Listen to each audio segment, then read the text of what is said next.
গড়মূৰ সত্ৰাধিকাৰ মই গড়মূৰ সত্ৰাধিকাৰ সেৱক। অ জয় জয় কৃষ্ণ কৃপা ময় মহেশ্বৰ বুৰণ গজন ভ্ৰমণ তিনিওট গজ হৈছে আৰু আমাৰ সাধু সন্ত মহন্ত ঋষিমুনিসকলক মানে আমি হেয় প্ৰতিপন্ন কৰিব নাপায়। নিগদতি সুকৰি সে ধন্য ধন্য মহাযশী।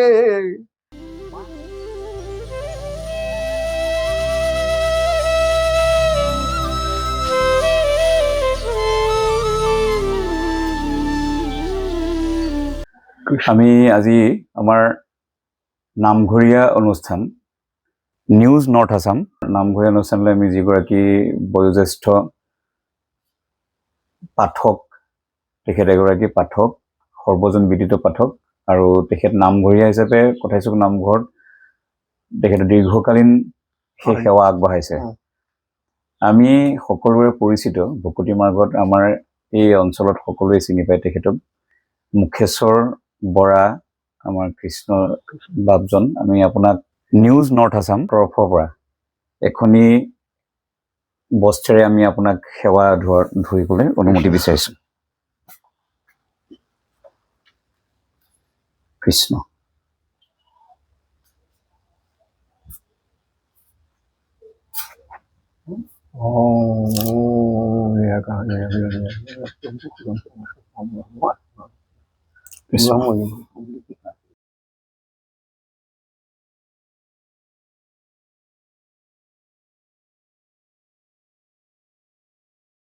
আজিৰ আমি অনুষ্ঠানত আমাৰ দৰ্শক যিসকল ইতিমধ্যে নামঘৰীয়া অনুষ্ঠানত যিসকল সংযুক্ত হৈ আছে নৰ্থ আছাম নামৰ, আমি সকলো দৰ্শকক সেৱা নিবেদন কৰি আমি প্ৰথমতে আপুনি কিমান বছৰ বয়সৰ পৰা এই ভকতি মাৰ্গলৈ আহিছিল? হয়, আপুনি তেতিয়া আপোনাৰ বয়স কিমান আছিলে? 18 মান আছিল। 18 বছৰমান বয়সৰ পৰা আপুনি সম্পূৰ্ণৰূপে ভকতি মাৰ্গলৈ আহিছে। আপুনি এই সময়ত আমাক এটি বন্তি প্ৰজ্বলন কৰাৰ সময়ত যিভাগ শ্লোক আপুনি উচ্চাৰণ কৰে, যদি সেইখিনি প্ৰকাশ কৰিব পৰা যায় তেতিয়াহ'লে আপোনাক প্ৰকাশ কৰিবলৈ অনুৰোধ কৰিছোঁ। যিভাগ শ্লোকে আপুনি বন্তি সজাগ কৰে, শ্লোকভাগ লাগে মানে আমাক। বন্তি মানে এইটো কৃষ্ণ সূৰ্য। হয়, কৃষ্ণ সূৰ্য আদিত্য আমি ধৰিবলৈ যাওঁতে শলাডাল জ্ঞানৰ হৃদয়ৰ বস্তুটোৱেই শলাটো। হয়, আৰু তেলটো হ'ল মানে ভকতি মাৰ্গৰ সেইটো সমস্ত মানে প্ৰসাৰ কৰা, হয়, বিস্তাৰ কৰা। বিস্তাৰ কৰা। আৰু এই যে হেৰিডাল খৰিকাডাল যে দিওঁ, সেইডাল মানে নিশ্চয় দৃঢ়তা। সেই দৃঢ়তা আমি তাত পঢ়োঁ। সুপ্ৰকাশো মহাদীপ সৱতী মিহ পঢ়া পঢ় সৱতী মীৰা পঢ়। গৃহে গৃহে সমস্ততা আছে। আজি এইটো নামঘৰতো নহয়, তোমাৰ নামঘৰত আছে, পৃথিৱীৰ সকলো নামঘৰতে আছে। কিছুমানে গছ লগাই। আমি শংকৰ মাধৱৰ দুইজনৰে মানে আমি সম্পূৰ্ণ কথা আমাক দিছে শংকৰ মাধৱে। গতিকে সেই শংকৰ মাধৱৰ হৈ পিনে আমি গছ লগাওঁ। এতিয়া মোক কমপ্লেইন কিছুমানে কৰে, তুমি ঘৰীয়া নামঘৰলৈ দিৱস কৰিব যাব লাগে। বোলো সেইটো আপোনালোকে ক'ব পাৰিছে, কিন্তু কথাটো হ'ল কি আপোনালোকে বুজি পোৱা নাই। শংকৰ আৰু মাধৱ মণিকাঞ্চনৰ পিছৰ পৰা তেওঁলোকৰ মানে সমস্ত কাৰ্যবিলাক শংকৰদেৱৰ মাধৱদেৱৰ বহুত চোকা মানুহ নহয় মাধৱদেৱ। শংকৰদেৱো থাকে চোকা। শংকৰদেৱো থাকে চোকা, মই সেইবিলাক পঢ়িবাচোন। তেনে এজন মানুহে কলি যুগটো সাৰিবৰ কাৰণে নাম ধৰ্ম প্ৰচাৰ কৰিছে। কিন্তু নাম ধৰ্মটো প্ৰচাৰ কৰিছে, কিন্তু নামঘৰটো বুলি এটা বেলেগ হেৰি বুলি ভাবি পেলাই মানুহে কৰিব নালাগে। সকলোৱে মই যেনিবা নামঘৰত সোমাই থকা নাই, কিন্তু মই নাম ধৰ্ম মানুহ। গতিকে আমি সেইমতেদি কামবিলাক আমি চিন্তা সকলোকে পৰাৎপৰ আত্মা নিজৰ দেহৰ অন্তৰ মোৰ যি আত্মা আছে, আপোনাৰ আছে, পশু পক্ষী আছে, চবৰে আছে। গতিকে আমি সিহঁতক প্ৰতিপাদন জনাব লাগিব সেই বস্তুবিলাকক। মন্ত্ৰ নাগালেও সেই মোৰ বস্তুবিলাকৰ ধ্যান কৰিব লাগিব। 4মুঠি জীৱক আমি ধ্যান কৰিব লাগিব। জীৱ মাত্ৰে ঈশ্বৰ। মুঠতে আমি 4মুঠি জীৱ আৰু ভকতি প্ৰতিপদ আমি 4 বস্তু তাত থাকে। এইখিনি গোটেইখিনি আপুনি আগবঢ়াব। 9বিধ ভকতি, হয়, 9বিধ ভকতি আৰু 9বিধ তত্ত্ব, 14 আছে, 9 আছে, 12 আছে, লিখিত কিছুমান আছে। মই বহুত কথা পাহৰিছো দেই, মই বহুত দিনতে এইবোৰ লোৱা যে মই পাহৰি আছো। গড়মূৰ সত্ৰাধিকাৰ মই গড়মূৰ সত্ৰাধিকাৰ সেৱক। আমাৰ মোক দেউতাই 4 বাৰ নিবলগীয়া হৈছে। তেতিয়াতো বাছ এইপিনে ডাইৰেক্ট নাযায়, পানীয়েদি আহিব লাগে। 4 বাৰ গৈছো। এতিয়া আপুনি ভাগৱত ভাগ অকমান মুকলি কৰি, ভাগৱতৰ শ্লোক ভাগ বা ভাগৱত ভাগ মুকলি কৰি আমাক অকমান পাঠৰ আপুনি আমাক প্ৰকাশ কৰিব।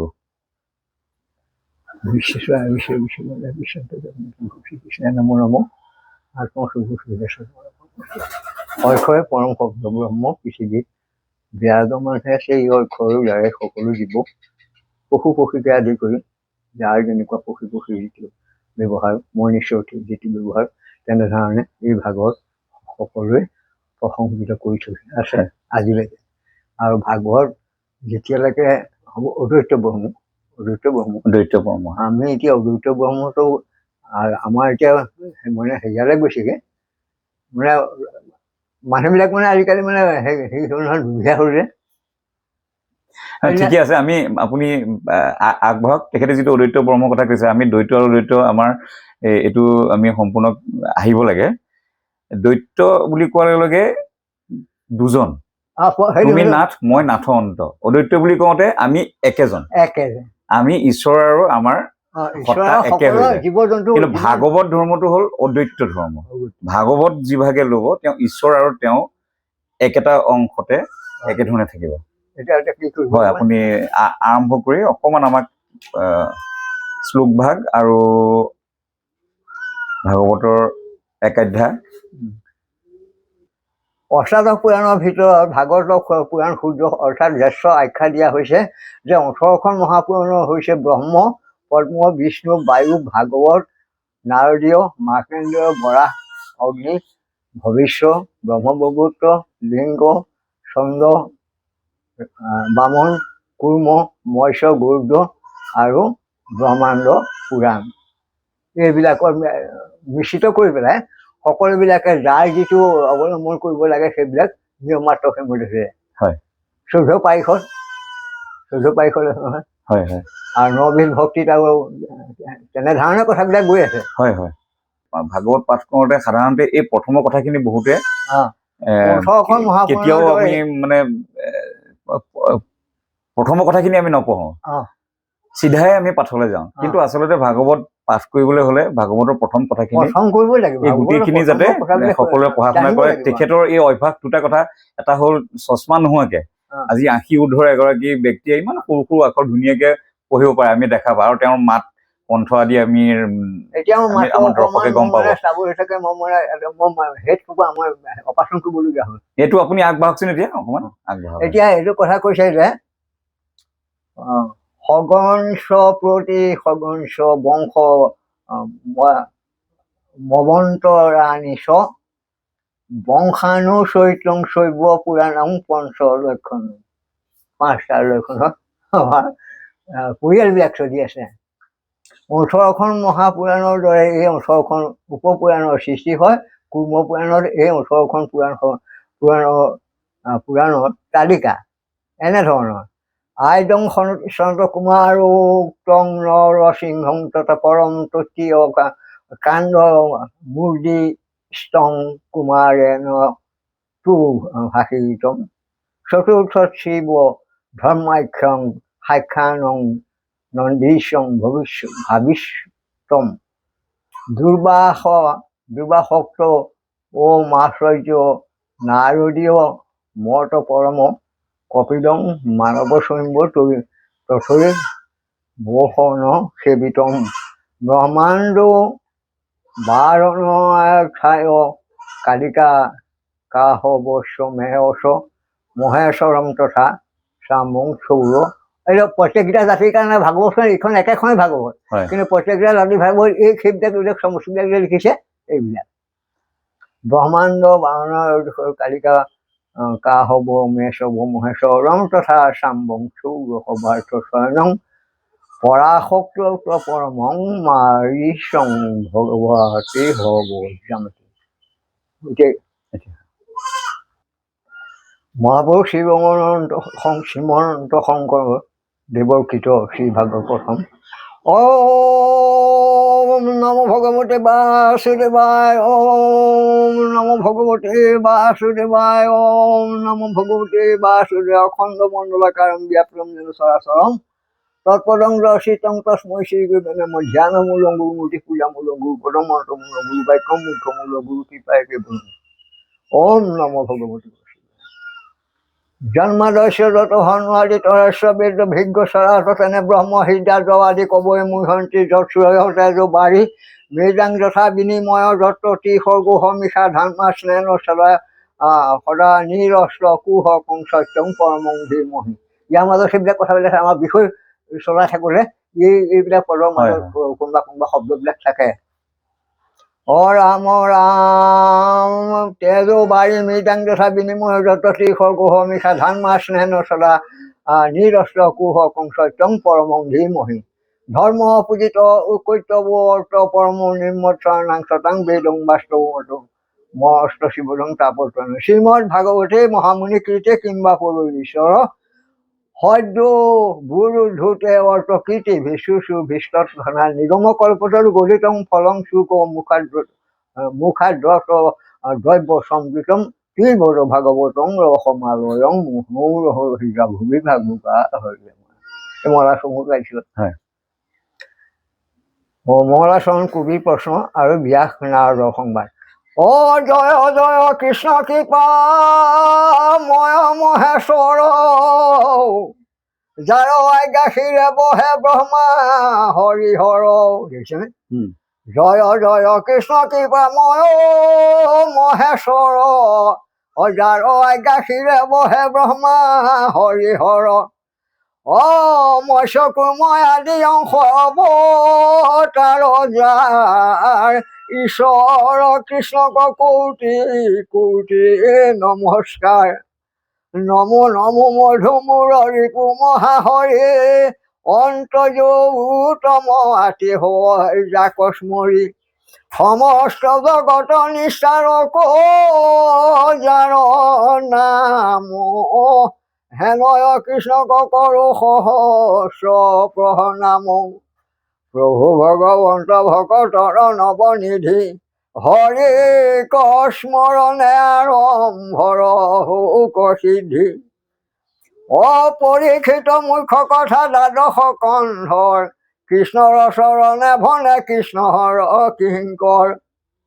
অপ্ৰথম কণ্ঠৰ পৰা দ্বাদশ পৰ্যন্তে কহিলা ৰাজাত যত মুনীন্দ্ৰ সকলে। বহুত ঋষি মুনি আছিল নহয়। অসংক্ষেপ কৰি উধাৰিয়া তাৰ সাৰ শংকৰে ৰচিলা কৃষ্ণ চৰিত পয়াৰ। 28 সহস্ৰ ঋষি বেদত প্ৰধান বিষ্ণুৰ নৈমিষ ক্ষেত্ৰ মহাপুণ্য থান। এতিয়া এইটো আমাৰ মানে নৈমিষাৰণ্য কথা কৈ আছে। আপুনি ভাগৱতৰ আপুনি কেতিয়াৰ পৰা আপুনি কিমান বয়সৰ পৰা ভাগৱত চৰ্চা কৰিবলৈ লৈছে? আপোনাৰ যেতিয়া বয়স বয়সটো মোৰ এতিয়া 80 হ'ব। এতিয়া 80 নহয়, আগতে মানে আপুনি কিমান দিনৰ পৰা? আপুনি আজ্ঞা কেতিয়াৰ পৰা পালে? মই 12 বছৰৰ পৰা মোৰ গৰমুখতা ধৰি 12 বছৰ শৰণ লৈছো। তেতিয়াৰ পৰা আপুনি 12 বছৰতে শৰণ লৈছিলে? গতিকে শৰণ ভাগ আপুনি 12 বছৰৰ পৰা পালন কৰি আহিছে। হয়, গতিকে 4বাৰ গৈছো বুজিছে। এই তেতিয়া পানী এইপিনে গাড়ীহে যাব নোৱাৰি, একেবাৰে সেই নদীতে আহিব সুধিলো। আপুনি গড়মূৰ সত্ৰাধিকাৰৰ পৰা এভাগ লৈছিলে? তাৰপিছত আমি ভাগৱত অনুষ্ঠানলৈ যোৱাৰ সময়ত আমি ভকতসকলে কি ধৰণৰ বেশভূষা থাকিব লাগে, আমি কি ধৰণে আগুৱাই যাব লাগে, তেনেকুৱা কিবা তত্ত্ব আপুনি ক'ব নেকি? আমি যে যিকোনো কাপোৰ পিন্ধিয়ে ভাগৱত অনুষ্ঠানলৈ যাব পাৰি? সেইটো নহ'ব। কাৰণ আমি যিবিলাক আপুনি মই একেখান আপোনাৰ ঘৰ যেনিবা ক'ৰবাত আছে ঘৰ ক'ৰবাত বেলেগ কথা, কিন্তু আমি সেই সময়ত একে, আমি সকলো একে। হয় আমাৰ আত্মা একেলগে মিলাব লাগিব গতিকে আমাৰ বেশভূষা একে ধৰণৰ হ'ব লাগিব আমি 3 বস্ত্ৰ পৰিধান কৰিব লাগিব ধৌত বস্ত্ৰ পৰিধান কৰিব লাগিব আৰু আপুনি ভাওনাৰ সৈতেও জড়িত আপুনি ভাওনাত আপুনি যিখিনি ঘোষা ধেমালি গোৱা মই শুনিছো আপুনি ঘোষা ধেমালি এভাগ ঘোষা ধেমালি অকমান আগবঢ়াই দিব নেকি আমাৰ দৰ্শকৰ কাৰণে হৰি মোৰ এদিন দয়ালকে জানতে পাৰ তোমাৰ ঠাকুৰাল এভাগ বৰগীত আৰু এভাগ আছিল যে নহয় হৰি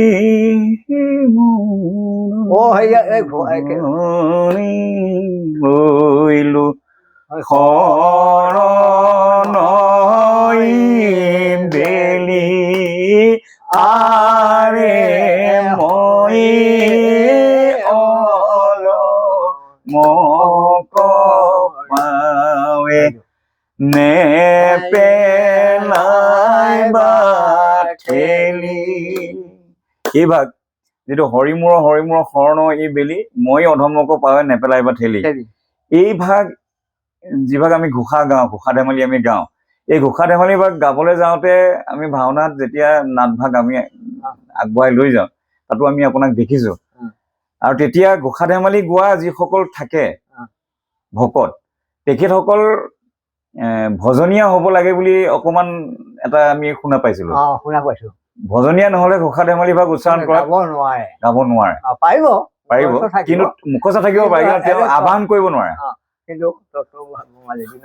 নহয় সেইটোৱে থাকিব লাগিব সেইভাগ থাকিব লাগিব শৰণ ভজনৰ কথাভাগ থাকিব লাগিব আৰু যেনেকে আপুনিতো সম্পূৰ্ণৰূপে নাম আমাৰ যেনেকে নাম 14 তাৰিখৰ দশদিগৰ সম্বন্ধিত এইকেইটা অগা পিছা লাগিবই কিন্তু হয় এতিয়া 14 প্ৰসংগ যে হয় 14 প্ৰসংগ হওঁতে আমি 14টা প্ৰসংগ কৰিবলগীয়া হয় সন্ধিয়া সময়ত এইটো সন্ধিয়া সময়ত হয় এই 14 প্ৰসংগৰ কথা অকমান কওকচোন 14 প্ৰসংগৰ 14জন আমাৰ পাৰিষদ সেই পাৰিষদক ভগৱন্তই নিৰ্দেশ দিয়ে যে তোমালোকে ইতিমধ্যে এনেকে কৰিবা তেনেকে কৰিবা বুলি তেতিয়া এই 14 পাৰিষদ 6 ভক্ত আৰু 9বিধ ভকতি 12 বৈষ্ণৱ এনেকে একাদশলৈকে থাকে গতিকে আমাৰ সেই আজিকালি কিছুমান মানে এৰি দিছে কথা বতৰা কিন্তু এই ভজন নোলোৱালৈকে বৰ ধেমালি গাব নোৱাৰে এইবোৰ কৰিব নোৱাৰে এতিয়া 14 প্ৰসংগ আপুনিতো সম্পূৰ্ণৰূপে কৰে সন্ধিয়া সময়ত 14 প্ৰসংগ কৰিলে কাৰণ হেৰি নহয় ধ্যান আহিল আৰু হেৰি তত্ত্ব আহিল আকৌ হেৰি গুণমালা আহিল ঘটিমা আহিল কীৰ্তন আহিল ঘোষা আহিল এনেকে কৰি পেলাই 14টা কৰিবই লাগিব 14 প্ৰসংগ ৰাতিপুৱা বেলাত পুৱা প্ৰসংগ 14 প্ৰসংগ নহয় পুৱা নহয় 4 প্ৰসংগ হয় সেই 4 প্ৰসংগত কি থাকে গুৰুদেৱ নাম ভকত আৰু এই 14 প্ৰসংগ কিন্তু ৰাতি কৰিব লাগিব ৰাতি তেতিয়া সেই নাম গোসাঁই ঘৰটো বা সেই জেগাটোত মানুহে হেৰি কৰিব পাৰে জয় দিব পাৰে বা কিবা 14 প্ৰসংগ যদি হয় তেতিয়া জয় ভাগ তাত আহিব পাৰে আৰু আপুনি যেনেকে এতিয়া সাধাৰণতে নাম প্ৰসংগত তাল প্ৰসংগও আপুনি কৰা আমি দেখিছো আপুনি বৰতাল প্ৰসংগও আপুনি কৰে সেইভাগৰ আজ্ঞাও আপুনি লাভ কৰিছে আমি সাধাৰণতে দেখা পাওঁ যে আমাৰ যিটো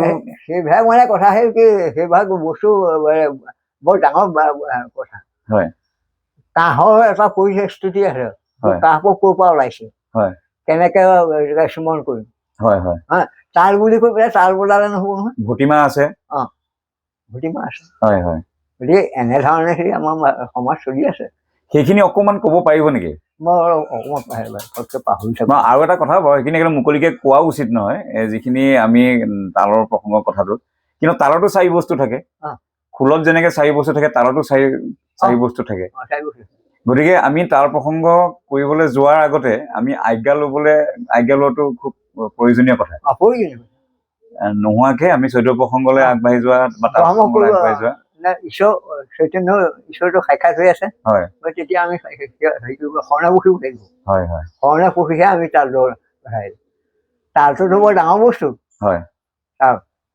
হয় হয় ইয়াৰ মান্যতা আছে। মই এতিয়া বহুতবিলাক এই বেমাৰটো হৈ যাব মই কিছুমান কথা পাহৰিলোঁ। হয় হয় তেখেতৰ মানে মাজতে ব্ৰেইনৰ এটা অপাৰেশ্যন কৰিবলগীয়া হৈছিলে, যিটো কাৰণে দৰ্শকসকলক মই কৈ থওঁ যে তেখেতে তাৰ পিছত কিছু কথা অলপ পাহৰি যোৱা নিচিনা হলেও মই সেই সময়তো তেখেতক লগ কৰিছিলোঁ হস্পিটেলত থাকোঁতেও। তেখেতে কিন্তু হৰিনাম পাহৰি যোৱা নাছিলে। সেই সময়তো তেওঁ নামৰ কথাখিনি পাহৰি যোৱা নাই। মৰি আছিলোঁ তেতিয়াও সেইকাৰণে আমি তেখেতৰ জীৱন্ত কালত কিংবদন্তীৰ দৰে তেখেতে আমাৰ সমাজত আগবঢ়াই লৈ গৈছিলে সমাজখন। গতিকে তেখেতক আমি ৰাইজৰ মাজত সদায় সজীৱ কৰি ৰাখিবৰ বাবে আজি এই অনুষ্ঠানলৈ আমি তেখেতক নিমন্ত্ৰণ কৰিছিলোঁ। এতিয়া আপুনি ভাও লৈছিলে নাই বাৰু? ভাওনাৰ বচন এফাকি গাওক কিবা। এটা মই যোৰা ভাও লৈছিলোঁ তেতিয়া এই সময়ত। গাওকচোন বাৰু। শুনা শুনিও সৰ্বজন, মানে সুৰটো দিয়া নাই তাত। সুৰটো দিয়ক। শুনিও সৰ্বজন মোহ, তেনে দিয়কচোন। যিটো শুনিও নৰহৰি জীৱৰ তৰণ, মধ্য ভাগে আছে সেইটো নিজ প্ৰয়োজন। সেইটো মই বাৰ বছৰ ক'ত থাকে কোনখিনি থাকে মই ক'ব সেইখিনি কওকচোন। হয় সেইখিনি তত্ত্ববিদ বাৰু ভুল হৈ গ'লে ক'ব নাপায়, ভুল হৈ গ'লে মোৰ দুখ লাগিব। তথাপিতো আপুনি যিকণ কৈছে মানে মুঠতে সৎ চিত আনন্দ তিনিটা বস্তু লাগিবই। সৎ চিত আনন্দ, সৎ ভাৱনাৰে চিত্তটো আনন্দ কৰিব লাগিব, তেতিয়াহে আনন্দ আহিব। আৰু এজন ভকতৰ মুখত যিটো হাঁহি থাকিব লাগে সেইটো তেখেতৰ মুখত আছে, আপুনি দৰ্শকসকল দেখা পাইছে। আৰু আমি ভকতি মাৰ্গলৈ আহিব সৎ চিত আনন্দ, তেখেতে যিটো কথা ক'লে সৎ ভাৱনাৰে নিজৰ চিত্তত আনন্দ যেতিয়া আহিব, মানে কাৰো মানে অমংগল চিন্তা কৰিব নাপায়। জীৱলৈকে হয়তো পুৰণ বুৰণ গজন ভ্ৰমণ তিনিওট গজ হৈছে।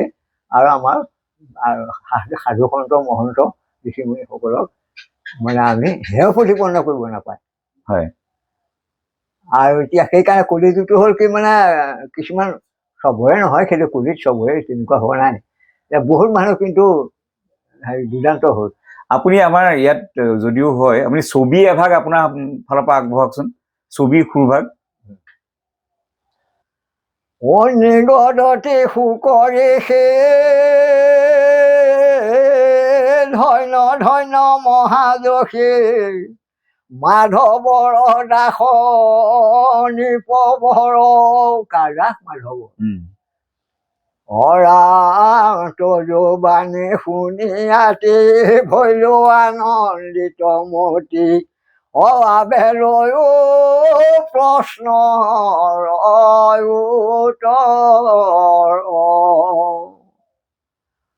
এনেকে ধীৰকে কৈ গাই থাকিলে মানুহবিলাকে শুনাবিলাকে যদি তত্ত্ব হৈ হৃদয় থাকে পাহৰি নাযায়। কিন্তু এইটো নুশুনি পেলাই বেলেগ এটা কিবা কথাৰ এটেনশ্যন দি থাকিলে সেইটো খুব হয়। আমিতো মই কৈছো ন তোমাৰ 12 বছৰ ভাগত পাওঁ। সেইকাৰণে আপোনাৰ ওচৰলৈ আহিছো আমি, যে 12 বছৰ বয়সত যিটো একদম শুদ্ধ কথা আমি দৰ্শকসকলক কৈছো যে 13 বছৰত আমাৰ ইংৰাজী ভাষাত 13 বছৰ হলে টিন বুলি কয়, 13, 14, 15, 16। সেই টিন এজতে মানুহৰ স্খলন ঘটে। কিন্তু যদি 12 বছৰৰ ভিতৰত যদি শৰণ লৈ 12 বছৰৰ ভিতৰত যদি কিবা কাৰণে আমি ভকুতিমুখী হ'ব পাৰো, তেতিয়াহ'লে কিন্তু আমাৰ যিটো স্খলন কোনো কাৰণতে নহয়। আৰু এইটো এটা প্ৰমাণ, তেখেতে নিজে আজি 12 বছৰ বয়সতে তেখেতে শৰণ লৈছিলে। গতিকে আমি যিটো কথা ৰাইজৰ মাজলৈ আগবঢ়াইছো যে আমি 12 বছৰ বয়সতে ছাত্ৰ ছাত্ৰীসকলকে হওক, শিশুসকলকে হওক, আমি তেওঁলোকক সৎসংগলৈ আনিব লাগিব। আৰু সৎসংগলৈ আনিবলৈ একেবাৰে সহজ কথাটো হ'ল আমি তেওঁলোকক প্ৰথমতে শৰণ দিয়াব লাগিব। যদি আমি শৰণ দিয়াওঁ, শৰণৰ বাক্য যদি আমি তেওঁলোকক দিওঁ, তেওঁলোকে ৰাখিব পাৰক বা নোৱাৰক, কিন্তু তেওঁলোকে আহিবলৈ অধিকাৰটো পাব, সৎ সমাজত বহিবলৈ পাব, চাৰ্কলটো ৰাখিব লাগে। আৰু তাৰপিছত লাহে লাহে আগবাঢ়ি যাব। নহব নহয়, ডাঙৰ বিলাকে উপদেশবিলাক দি পেলাই মুহিব লাগিব সেই শিশুবিলাকক। বা আমাৰ ডেকা হলেও কিছুমান শিশুৰ নিচিনা নহয়। সিহঁতক মানে খং কৰিলে কামত নাহিব। ধৰ্মটো হ'ল খং কৰিলে হ'ব না। এতিয়া আমি ইয়াত ভাগৱতখিনি আমি আপোনাৰ পৰা সম্যকভাৱে আমি লাভ কৰিলো। আমি নাম প্ৰসংগ অকণমান নাম প্ৰসংগৰ প্ৰথমীয়া নামৰ অকণমান সুৰ এটা আমি আপোনাৰ পৰা জানিবলৈ বিচাৰিছো। প্ৰথম ভাগ আমি কেনেকে নাম প্ৰসংগ কৰোঁতে আমি কেনেকে প্ৰথম ভাগ আমি কেনেকে আগবঢ়াব লাগিব, প্ৰথমতে নামৰ প্ৰথমখিনি অনন্ত অচ্যুত সনাতন কৃষ্ণ কৃষ্ণ কৃষ্ণ কৃষ্ণ কৃষ্ণ কৃষ্ণ কৃষ্ণ ৰাম কৃষ্ণ কৃষ্ণ ৰাম কৃষ্ণ কৃষ্ণ ৰাম জয় কৃষ্ণ জয় কৃষ্ণ ৰাম। ৰাম। জয় জয় ৰাম জয় জয় ৰাম ৰাম জয় জয় ৰাম ৰাম জয় জয় ৰাম কৃষ্ণ হৰে ৰাম ৰাম ৰাম অনন্ত অচ্যুত সনাতন নাৰায়ণ প্ৰাণ কৃষ্ণ হৰে ৰাম ৰাম ৰাম অনন্ত অচ্যুত সনাতন নাৰায়ণ প্ৰাণ প্ৰাণ কৃষ্ণ হৰে ৰাম ৰাম ৰাম কৃষ্ণ হৰে ৰাম কৃষ্ণ ৰাম নাৰায়ণ গোবিন্দ জয় জয় হৰে ৰাম ৰাম ৰাম। আমি এই ধৰণে নাম প্ৰসংগখন যেতিয়া আৰম্ভ কৰোঁ আমি সকলোৱে শুনো, কিন্তু আৰম্ভ এনেকে কৰি সামৰণিত কৃষ্ণৰাম নাৰায়ণ গোবিন্দ জয় জয় যদি সেই নামঘৰ নাথাকে আৰু নামঘৰ যদি হয় তাত জয় দিয়া হয়, জয় ৰাম জয় নাৰায়ণ এইখিনি হয়। তাৰপিছত আপুনি ঘোষা এভাগ আমাক পাঠ কৰিবলৈ শুনাব, বা মনত থকা ভাগ ক'লেও হ'ল, তুমি চিত বিতি মূৰ ঘোষা সুৰ। মুক্ত নিস্পৃহ যেতো সেই ভকত ৰসময় মাগো ভকতি সমসমস গমনি নিজ ভকতৰ অৱশ্য ভজো হেন দেৱ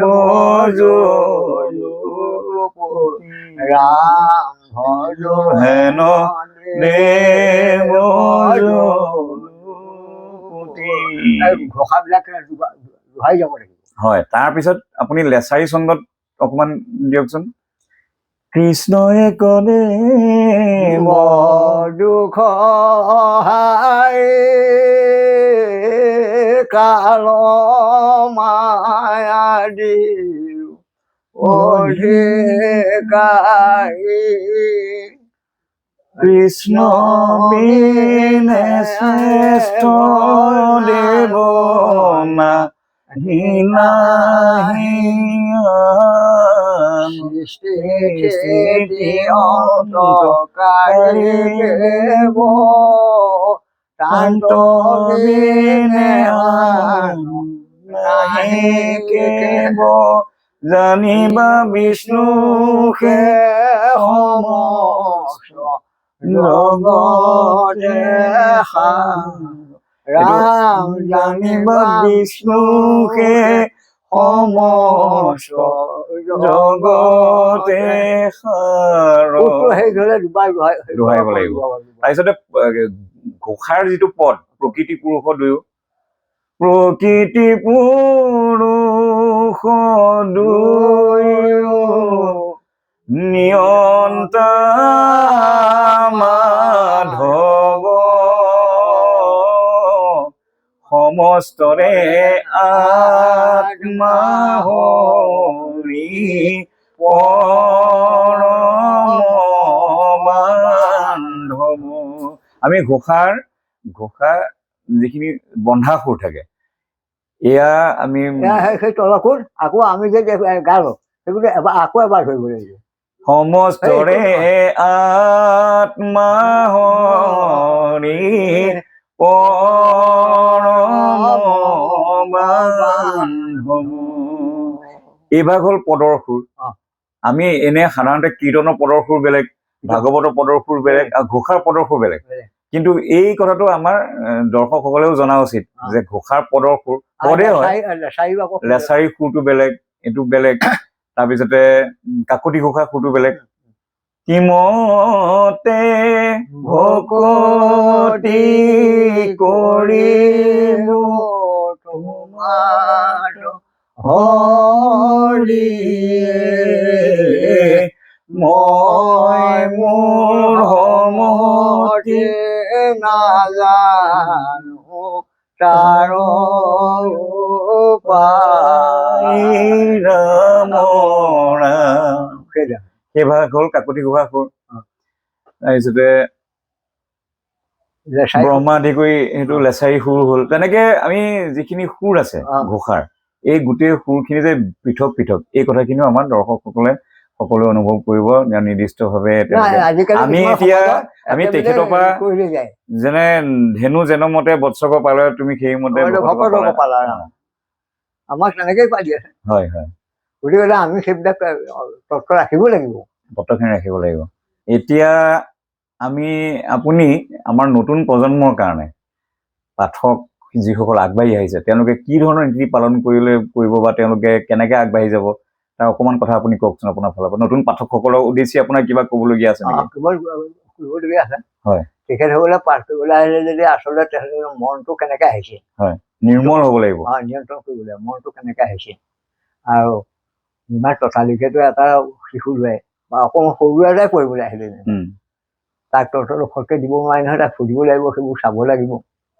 তেনেহলে আমি কৰিব বুজাব লাগিব, পৰীক্ষা ল'ব লাগিব যে তেওঁলোকে আচলতে সেই তত্ত্ব ৰাখিব পাৰে সেই তত্ত্ব আৰু বিচাৰিলে দি দিবলৈ নহ'ব।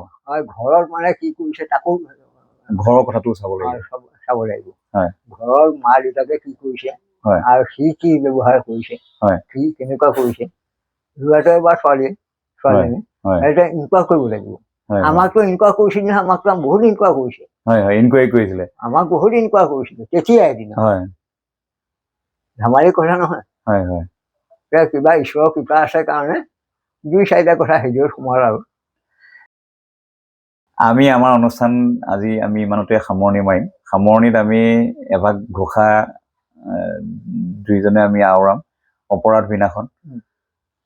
অপৰাধ বিনাশন তজু নাম নাৰায়ণ জানি নামে পখিলো শৰণ আন গতি নাহিকে মৰণ অপৰাধ ক্ষমা কৰি তুমি দয়াশীল